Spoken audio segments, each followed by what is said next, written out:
mengenal pribadimu. Biarlah hatiku selalu menghormatimu. Bimbing. Bapak Ibu yang Tuhan kasihi, pagi ini sama-sama kita akan membaca Alkitab kita dari Markus pasal 1. Markus pasal 1 ayat 9 sampai dengan ayat yang ke-11. Demikian bunyi firman Tuhan. Pada waktu itu datanglah Yesus dari Nazaret di tanah Galilea, dan ia dibaptis di sungai Yordan oleh Yohanes.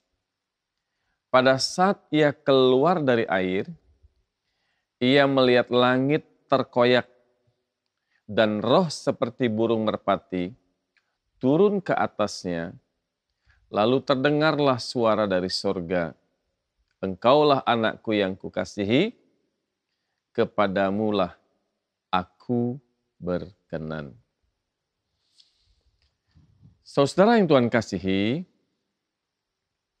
di dalam Alkitab kadangkala kita menemui teks-teks yang susah dipahami. Yang maksud saya susah dipahami itu adalah oleh orang-orang Kristen yang tentu saja kurang diperlengkapi dengan teologi dan pengajaran yang benar, sehingga bertemu dengan teks-teks yang susah dipahami itu menimbulkan keraguan dalam hidupnya, kebingungan dalam hatinya, yang pada akhirnya ada banyak orang Kristen menjadi tidak memahami apa yang sebenarnya kebenaran yang dikandung di dalam teks-teks yang dianggap sukar tadi. Salah satu teks yang sukar dipahami adalah yang seperti kita baca hari ini. Yesus dibaptis. Pertanyaannya tentu, Yesus kok dibaptis? Kita tahu yang selama ini berlaku di dalam tradisi gereja kita dan di gereja di mana-mana saja. Orang yang bertobat terima Tuhan Yesus, maka tidak bisa tidak, dia harus dibaptiskan. Sebab dibaptis itu adalah simbol di mana orang itu menguburkan manusia lamanya, artinya statusnya dia orang berdosa. Nah, kalau Yesus dibaptiskan, itu maknanya apa? Apakah berarti juga bahwa Yesus adalah orang berdosa yang perlu bertobat? Lalu kemudian, biasanya kita juga paham kalau orang dibaptiskan itu biasanya adalah cara atau langkah yang dilakukan orang itu untuk memeluk sebuah agama. Dalam hal ini tentu agama Kristen. Apakah Yesus dibaptis itu dalam rangka untuk menjadi anggota sebuah agama tertentu atau memeluk agama Kristen? Kita tahu jawabannya pasti tidak. Kenapa? Karena waktu itu Kristen itu belum ada. Agama Kristen belum ada, Bapak Ibu. Ya. Kristen itu sendiri artinya adalah pengikut Kristus. Nah, mengapa Yesus dibaptis? Kok Yesus dibaptis? Kenapa itu harus dilakukan? Apakah Yesus itu orang berdosa? Ketika orang-orang Kristen tidak memahami makna yang sebenarnya dari teks yang sulit ini, lalu muncullah kebingungan. Dan yang luar biasanya, dalam tanda petik luar biasa artinya aneh adalah orang-orang di luar sana yang tidak mengerti kekristenan, yang beragama lain, kadangkala ikut mengambil teks ini untuk mencari kelemahan ajaran Injil, bahkan menyerang kekristenan, iman Kristen, atau khususnya Kristologi, yang kemudian mengatakan bahwa kenapa kita menganggap Yesus itu Tuhan, sedangkan dia adalah orang berdosa yang dibaptiskan sama seperti manusia yang mau bertobat dan dibaptiskan.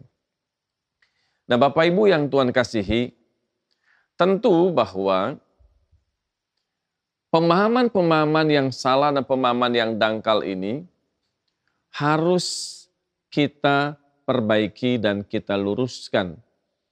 Khususnya khotbah ini saya tujukan kepada jemaat yang saya gembalakan, agar saudara sekalian memahami secara benar dan belajar cerdas berpikir, supaya kita tidak terombang-ambingkan oleh pengajaran-pengajaran yang salah, apalagi pengajaran-pengajaran yang disalahartikan, yang mengeluarkan teks dari konteksnya, sehingga muncul pengajaran-pengajaran yang bersifat menyerang dan melemahkan iman orang Kristen.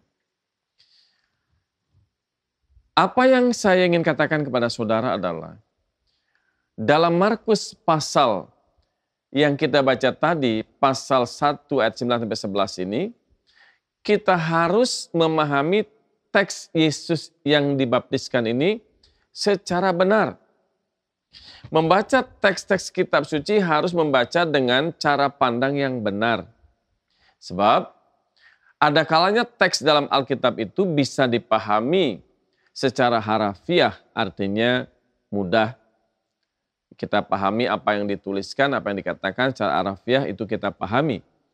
Tetapi ada kalanya membaca kitab suci itu adalah sebagai simbol-simbol. Alkitab tidak menyangkal bahwa Yesus pun seringkali mengajar murid-muridnya dengan simbol-simbol atau perumpamaan-perumpamaan. Dan karena itu seringkali pengajaran Yesus pun ada beberapa bagian yang harus kita membacanya dan melakukan pendekatan cara bacanya juga harus memahami sebagai simbol. Mari kita membedah teks ini secara benar Bapak Ibu agar kita bisa menemukan kebenarannya yang sejati. Secara garis besar peristiwa Yesus dibaptiskan ini adalah sebagai berikut. Waktu Yesus dibaptiskan oleh Yohanes di Sungai Yordan itu adalah fakta. Ketika Yesus keluar dari air, lalu ada 3 peristiwa yang terjadi. Yang pertama, dikatakan oleh Markus, langit terkoyak. Terkoyak tahu ya, berlubang besar, ya, robek, terkoyak itu. Lalu ada roh Allah yang turun seperti seekor burung merpati ke atas Yesus. Itu yang kedua. Dan yang ketiga adalah ada suara yang terdengar dari surga berkata, inilah anakku yang kukasihi, kepadanya aku berkenan. Nah, 3 peristiwa ini saudara-saudara tidak boleh membacanya atau memahaminya secara teks.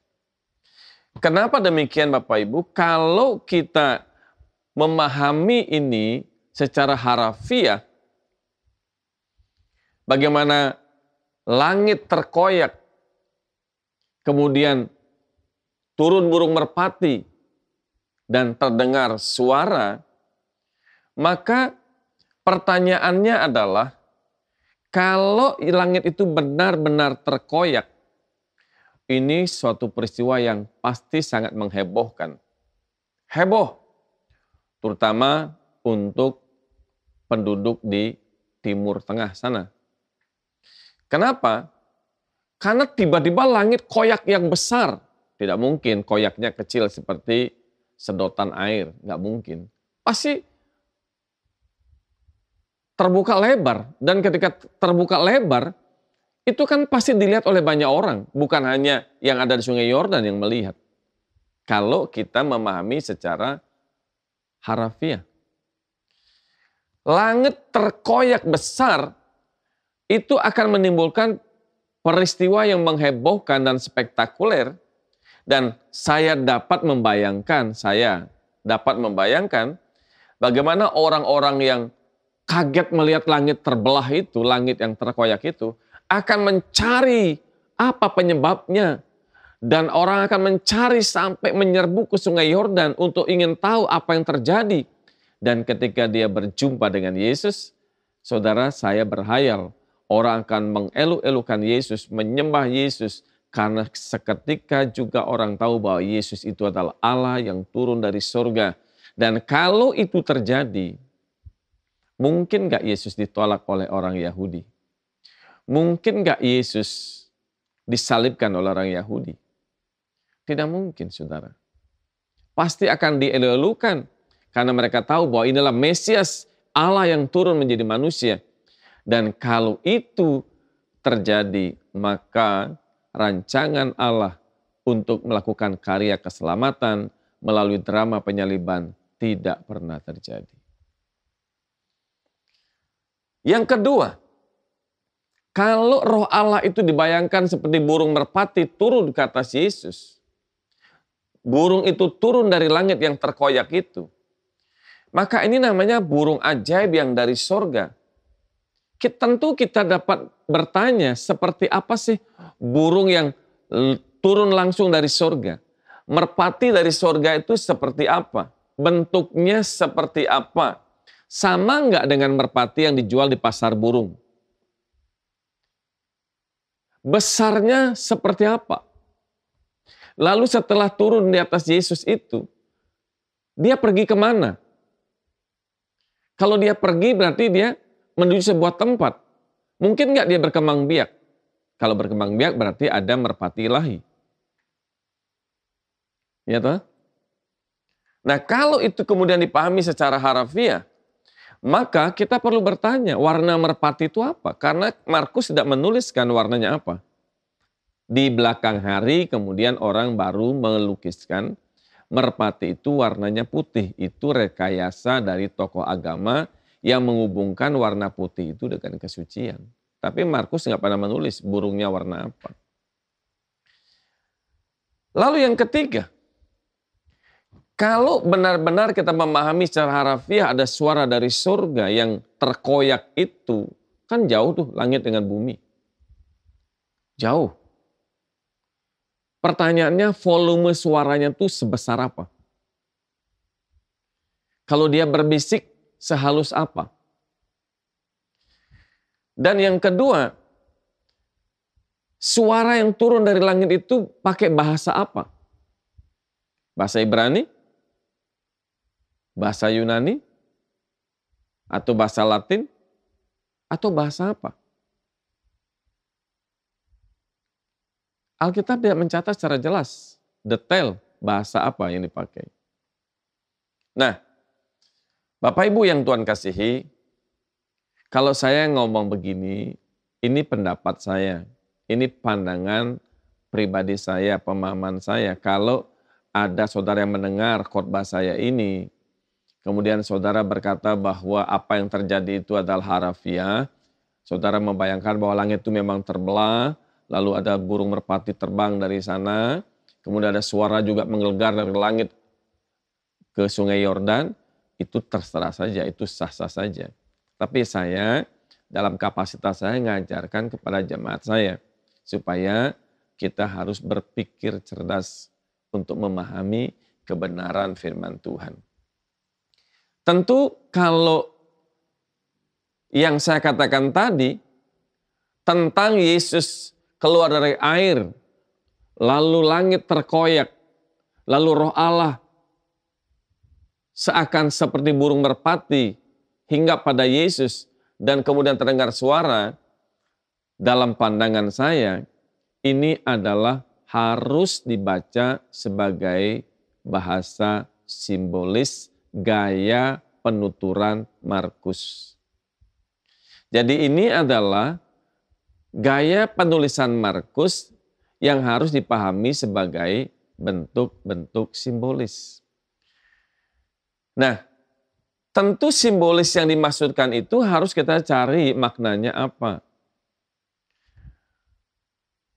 Pendekatan-pendekatan simbolis itu harus dicari kebenarannya, dan kebenaran itu harus ada implikasinya untuk kita. Kebenaran itu harus bisa kita tangkap dalam rangka sesuai dengan rancangan keselamatan Allah untuk kita. Pemahaman teologi yang benar itu selalu harus berujung kepada implikasinya apa.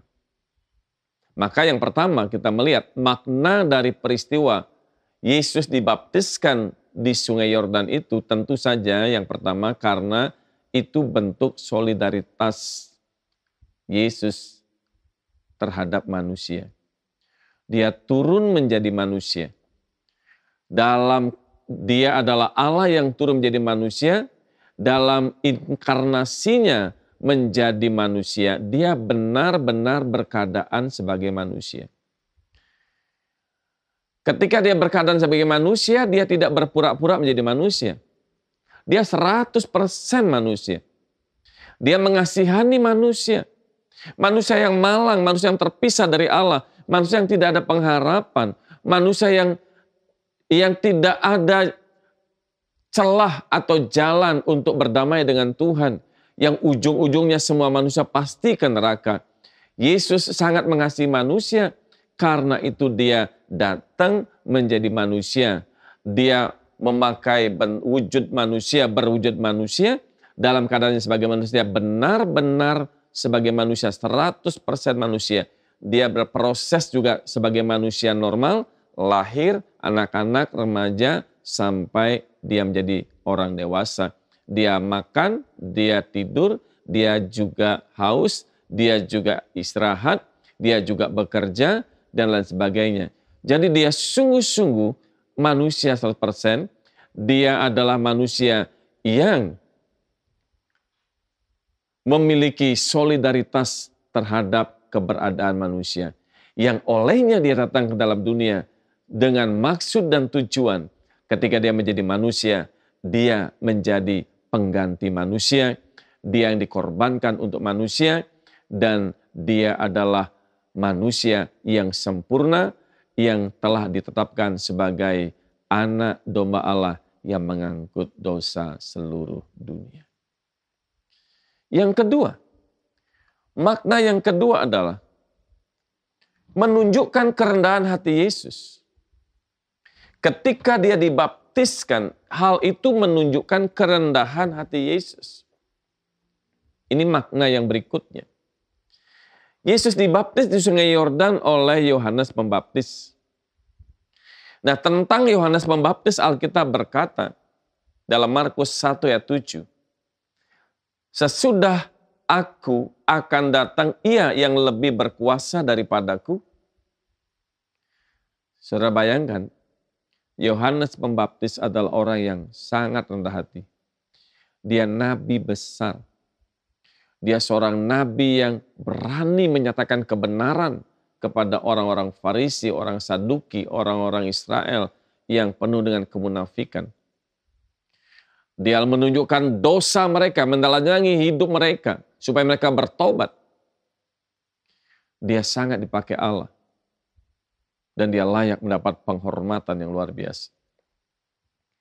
Tetapi Nabi Yohanes adalah orang yang sangat rendah hati. Dia tidak mengaku-ngaku saya adalah Mesias. Dia tidak mengatakan bahwa aku itu yang harus dipuji. Tapi dia justru berkata, setelah aku atau kemudian daripadaku akan datang dia yang lebih berkuasa daripadaku. Membungkuk dan melepaskan tali kasutnya, aku tidak layak. Saudara bisa membayangkan betapa kerendahan hati Yohanes ini sangat luar biasa. Tetapi saudara-saudara yang Tuhan kasihi, Yohanes Pembaptis, nabi yang rendah hati itu ketika bersanding dengan Yesus, dia merasa membungkuk dan membuka tali kasutnya pun dia tidak layak. Walau demikian, Maksud saya, dengan demikian kita dapat melihat betapa mulianya Yesus itu. Betapa agungnya Yesus itu. Betapa besarnya Yesus itu. Sampai seorang nabi besar seperti Yohanes pun dia berkata, untuk membungkuk di hadapannya dan membuka tali kasutnya pun, aku tidak layak. Bapak Ibu yang Tuhan kasihi, orang rendah hati bertemu dengan pribadi yang jauh lebih rendah hati yang bernama Yesus. Filipi pasal 2 ayat 5-11, Paulus menulis dengan sangat bagus, sangat baik tentang siapa Yesus itu. Dan nasihatnya untuk orang-orang yang merasa menjadi pengikut Yesus. Dikatakan dalam ayat 5. Hendaklah kamu di dalam hidupmu bersama menaruh pikiran dan perasaan yang terdapat juga dalam Kristus Yesus. Yang walaupun dalam rupa Allah, tidak menganggap kesetaraan dengan Allah itu sebagai milik yang harus dipertahankan. Melainkan telah mengosongkan dirinya sendiri dan telah mengambil rupa seorang hamba dan menjadi sama dengan manusia. Yesus mengosongkan dirinya. Dia mengosongkan dirinya sendiri, mengambil rupa seorang hamba dan menjadi sama dengan manusia. Dia sama dalam segala hal, kecuali dalam hal berdosa. Yesus tidak pernah berdosa dan tidak akan pernah berdosa. Dalam keadaan sebagai manusia, dia sama persis, dia 100% manusia. Dia bukan setengah manusia, dia bukan juga pura-pura menjadi manusia. Dia benar-benar manusia 100% dan Allah 100%. Dalam keadaan sebagai manusia, ia telah merendahkan dirinya dan taat sampai mati. Bahkan sampai mati di kayu salib.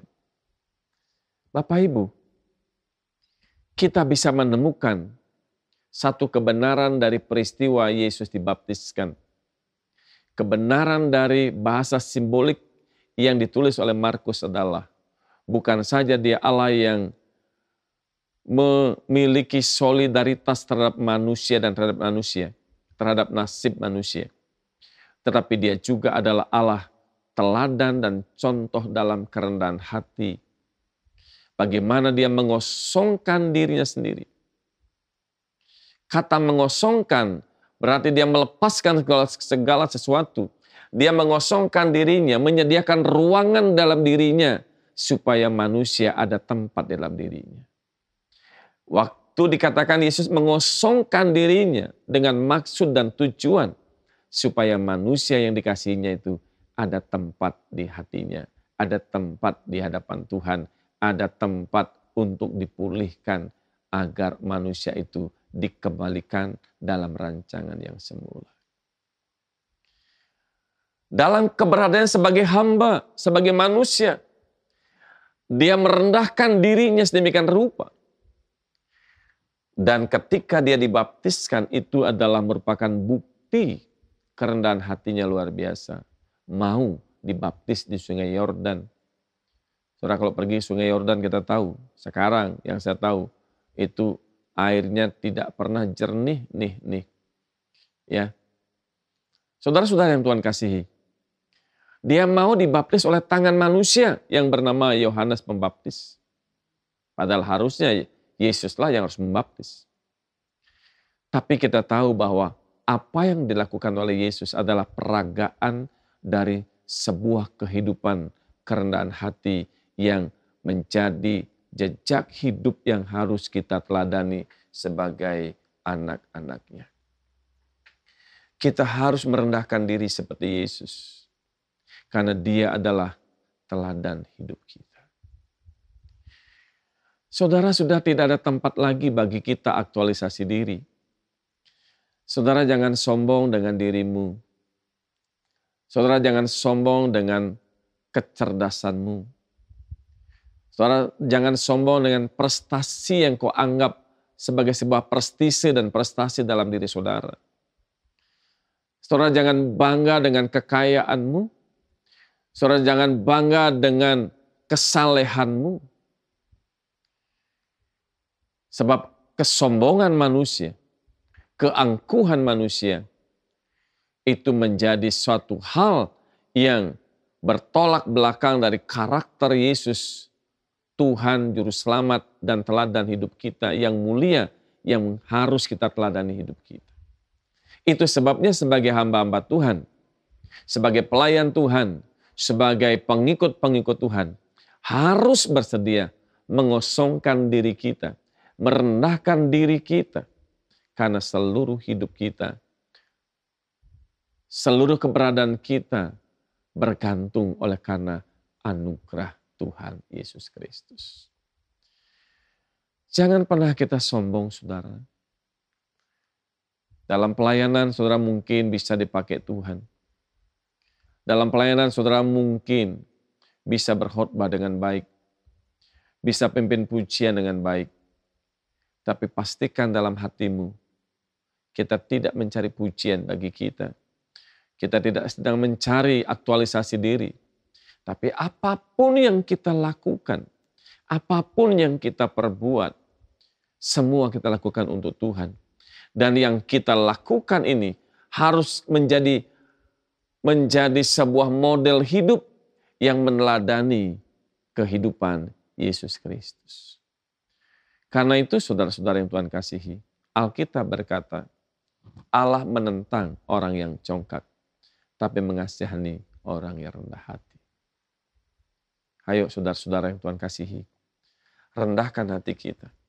Betul-betul kita harus merendahkan hati kita di hadapan Tuhan. Karena kita tahu bahwa apapun dalam diri kita itu bukan milik kita. Apapun yang kita punya itu bukan hak kita. Kita harus melepaskan semua hak kita. Mengosongkan bencana hidup kita. Karena seluruh hidup kita adalah milik Tuhan. Dan segala sesuatu yang kita kerjakan, yang kita lakukan bagi hormat dan kemuliaan nama Tuhan. Layani Tuhan dengan tulus. Layani jemaat dengan tulus. Beritakan Injil dengan tulus. Bukan karena kita mencari puji-pujian untuk kita. Bukan karena kita mencari keuntungan untuk kita. Karena kita tahu kalau kita pun bisa melayani, semua karena anugerah Tuhan. Kalau kita bisa berdiri menyampaikan Injil Tuhan, itu semua karena anugerah Tuhan. Dan kita ini hanyalah alat di tangan Tuhan. Biarlah izinkan Tuhan memakai hidup kita menjadi alat peraganya. Izinkan Tuhan memakai bibir lidah kita menjadi penyambung lidahnya Tuhan. Menjadi juru bicaranya Tuhan. Bukan karena kita hebat, bukan karena kita mencari puji-pujian untuk kita, tapi semua kita dedikasikan untuk hormat dan kemuliaan nama Tuhan. Saudara, yang ketiga, makna dari peristiwa Yesus dibaptiskan adalah apa yang dilakukan oleh Yesus. Sebetulnya itu adalah momen di mana Allah menyatakan siapa putranya. Dan momen di mana Yesus mendeklarasikan siapa dirinya. Bagaimana kita bisa memahami? Untuk bisa lebih memahami keberadaan, kebenaran ini, maka kita harus melihat gaya penulisan Markus ini. Saya ulang lagi. Yang pertama, setelah Yesus keluar dari air, dia melihat langit terkoyak. Dituliskan langit terkoyak. Yang kedua, Roh Allah turun dari surga berbentuk seekor merpati. Dan yang ketiga, ada suara dari surga. Tetapi saudara harus cermat membaca Alkitab. Di dalam Markus pasal 1 ayat 10 dikatakan, pada saat ia keluar dari air, pada saat Yesus keluar dari air, ia melihat langit terkoyak. Ia melihat langit terkoyak. Kata ia di sini kata ganti dari Yesus Kristus. Yesuslah yang melihat langit terkoyak. Yesuslah yang melihat roh Tuhan turun seperti merpati. Dan Yesuslah yang mendengar ada suara dari surga. Berarti orang lain tidak melihat hal itu. Dan orang lain juga tidak mendengar suara itu. Tetapi bagaimana kemudian dalam proses waktu Injil ini dituliskan oleh Markus. Kita tahu Markus itu adalah keponakannya Barnabas yang sering disebut dengan Yohanes Markus. Yohanes Markus itu adalah salah seorang dari 70 murid Yesus. Dan Yohanes Markuslah yang menemani Paulus dan Barnabas dalam penginjilan pertama.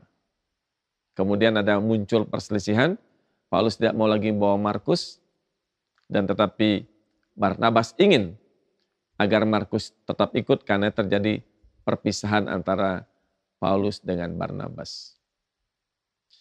Bagaimana bisa terjadi Markus bisa menuliskan kisah ini? Sekarang kita bisa memahami, pasti Yesuslah yang mengajarkan kepada murid-muridnya tentang apa yang dimaksudkan dalam simbolis itu. Langit terbuka, roh Allah seperti burung merpati turun, dan ada suara dari surga.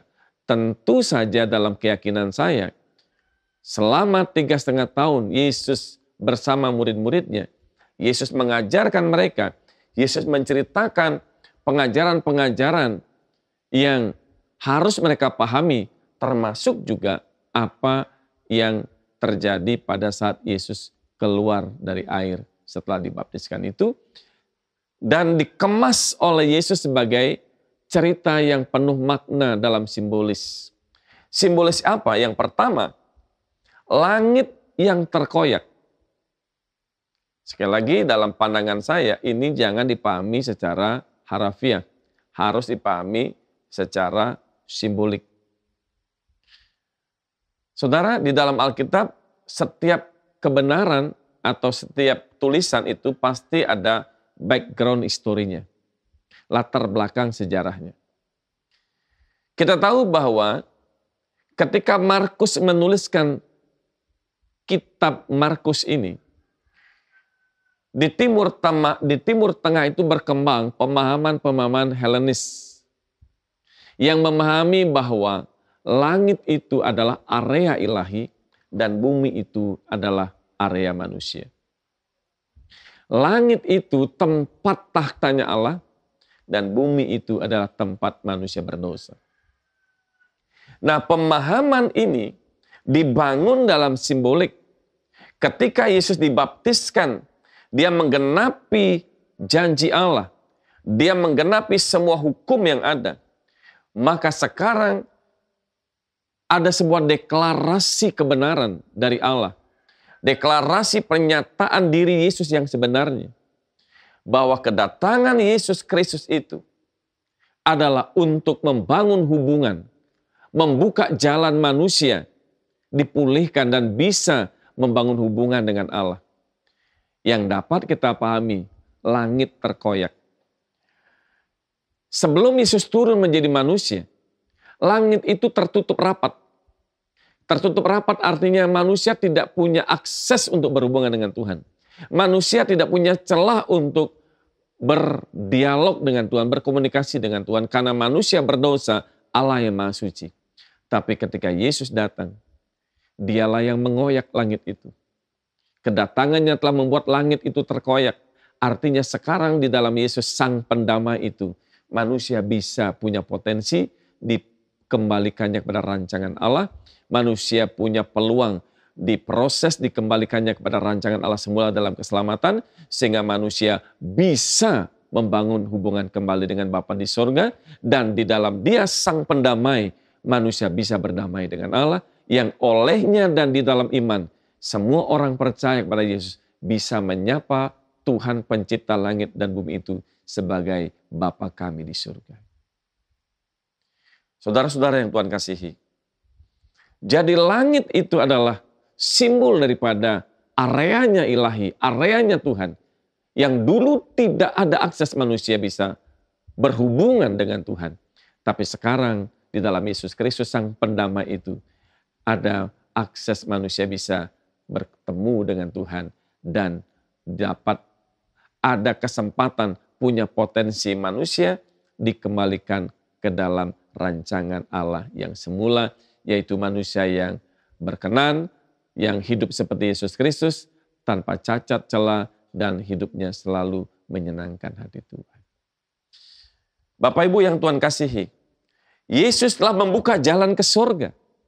Karena itu kita boleh menyebutnya Yesus itu sebagai Sang Pendamai. Satu-satunya Sang Pendamai, tidak pernah ada tempat lain. Sang Pendamai satu-satunya Allah dengan manusia adalah di dalam dirinya dan oleh dirinya itulah Yesus Kristus. Yesaya 64 ayat pertama dikatakan, sekiranya engkau mengoyakkan langit dan engkau turun, sehingga gunung-gunung goyang di depanmu. Demikian dikatakan dalam Yesaya pasal 64 ayat pertama, ketika langit itu koyak, maka engkau turun. Artinya ada jalan yang terbuka, Allah bisa membangun kembali hubungan dengan Tuhan. Bapak Ibu, kita sangat bersyukur mengenal Tuhan Yesus Kristus, Dia adalah Sang Pendamai. Betapa rindunya Allah membangun hubungan, keintiman dengan kita. Betapa rindunya Allah agar kita juga membangun hubungan dengan Dia. Karena kekristenan itu bukan bicara soal hukum-hukum agama, tapi kekristenan itu bicara soal relationship, hubungan, keintiman kita dengan Bapa di surga.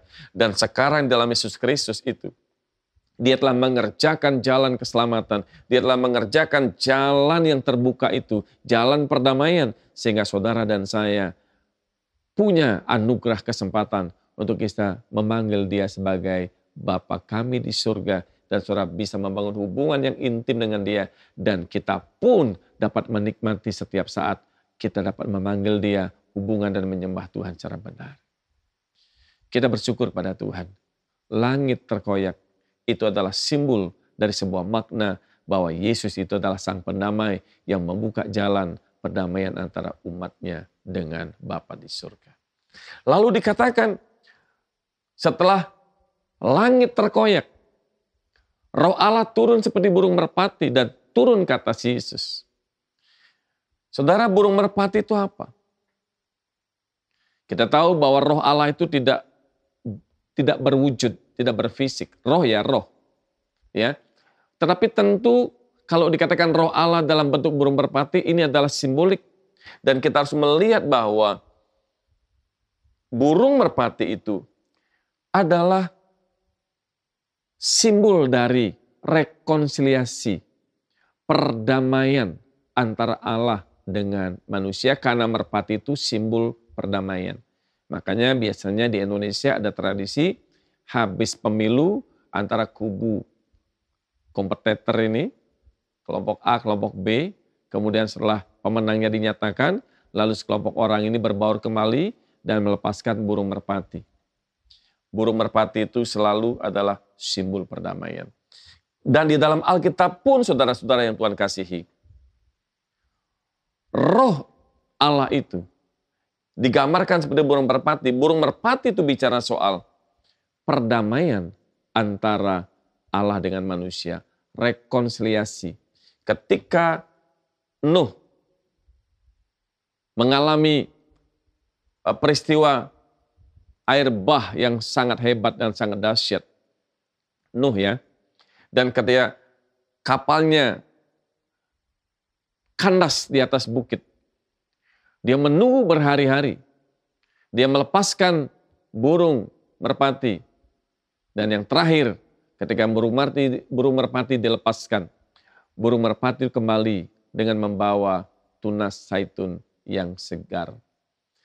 Lalu Nuh dapat menangkap maknanya bahwa setelah terjadi rekonsiliasi antara manusia dengan Allah, di mana Allah tidak menghukum lagi manusia dengan air bah.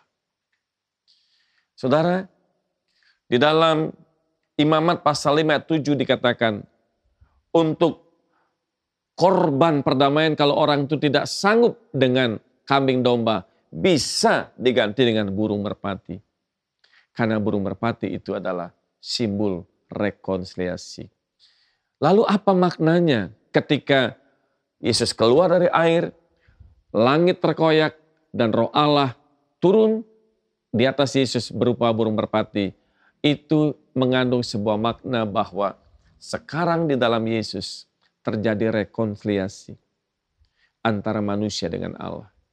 Yesus itu adalah tempat bertemunya antara Allah dengan manusia. Dialah jalan damainya itu. Dialah perdamaian, dialah sang pendamai. Dan setiap orang dapat berrekonsiliasi dengan Allah, dapat berdamai dengan Allah, dan dapat terus membangun hidup yang berkualifikasi Yesus Kristus dengan cara dia harus hidup dalam kesucian seperti yang Yesus teladankan. Dia harus hidup mengikuti jejak teladan Yesus Kristus, dan kita harus hidup seperti yang Allah inginkan.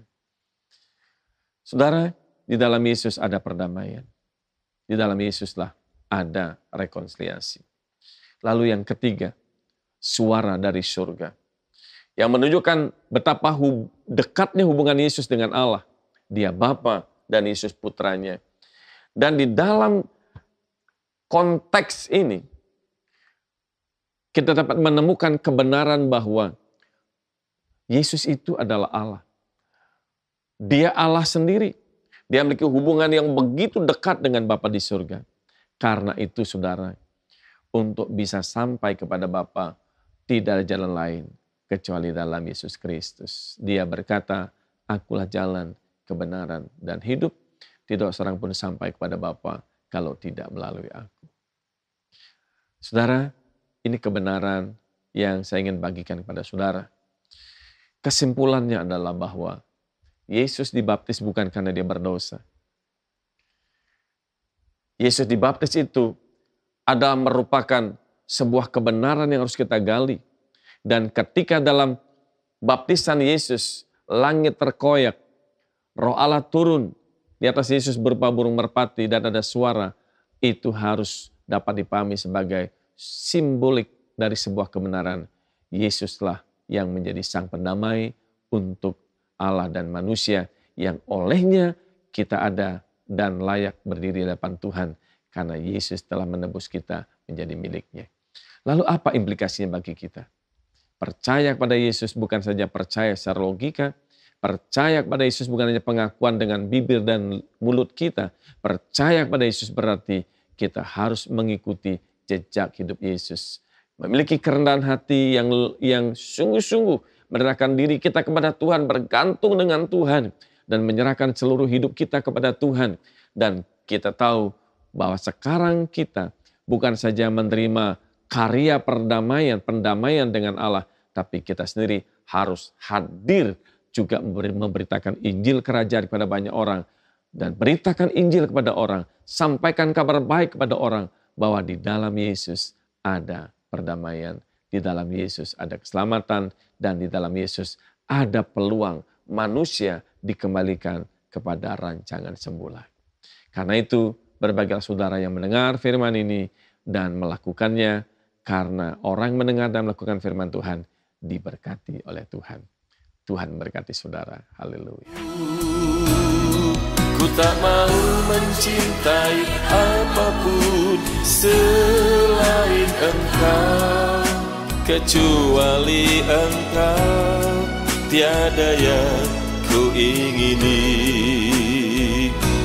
Betapa rinduku berkenan